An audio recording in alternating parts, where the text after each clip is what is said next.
Sénégal, entre autorité et légitimité, chronique d'un équilibre fragile. Il fut un temps où les mots du pouvoir pesaient plus que les chiffres et les silences présidentiels valaient autant qu'une allocution. Aujourd'hui, le Sénégal résonne sous les tambours de l'inquiétude et du fracas des mots. Ousmane Sonko, Premier ministre élu au sein d'un parti majoritaire à l'Assemblée nationale, affirme haut et fort sa volonté de gouverner sans compromis. Mais ce pouvoir législatif écrasant ne suffit pas à dissiper les tensions. C'est le style autant que le fond qui interroge. Lors de sa dernière sortie, Sonko interpelle le président de la République. Comment laisse gouverner? Une phrase simple, mais qui laisse entrevoir une complicité profonde dans la cohabitation au sommet de l'État. Un pouvoir entre majorité et méfiance, peut-on dire. Car gouverner ne se résume pas à compter les sièges. Sonko bouscule les codes, attaque les corps intermédiaires et traite la société civile de fumier. Une sortie brutale, doublée d'un projet de loi visant à interdire leur financement étranger. Il accuse ces structures de vouloir s'imposer dans les débats sans légitimité électorale.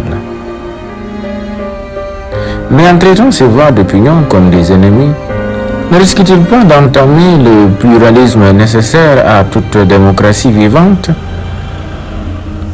Des observateurs comme le juge Dem ou le parti FDR parlent d'une dérive autoritaire. D'autres y voient la marque d'un pouvoir impatient qui veut briser les lenteurs du système pour aller droit au but.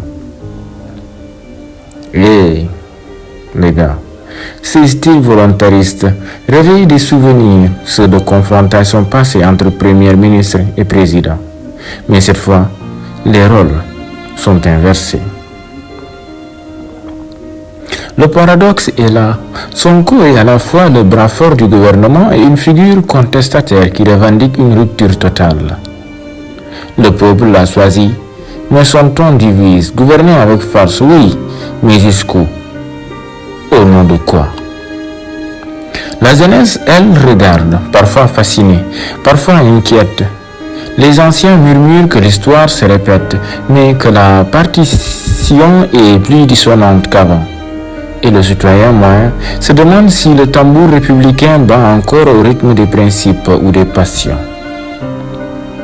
Dans une situation aussi complexe où les mots blessent autant que les silences, l'idéal serait que chacun prie sincèrement pour qu'un pont s'établisse entre le Premier ministre et son président, car au fond, personne n'a intérêt à ce que le projet échoue. Ni les militants qui ont cru en la rupture, ni les jeunes qui ont voté pour l'espoir, ni même ceux qui doutent, mais espèrent encore. Ce tandem né d'une volonté populaire ne peut se permettre de se fracturer au sommet. Le Sénégal a besoin d'un souffle commun, pas d'un duel fratricide.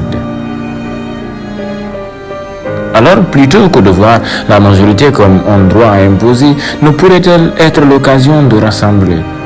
Loin du tumulte des microphones, c'est dans l'écoute que naît la gouvernance durable, comme le disait Senghor. Il faut unir sans confondre, il faut distinguer sans opposer.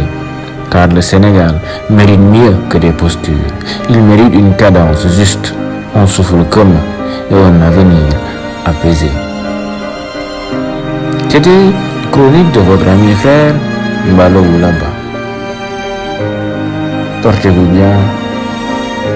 Qu'Allah le Tout-Puissant bénisse le Sénégal.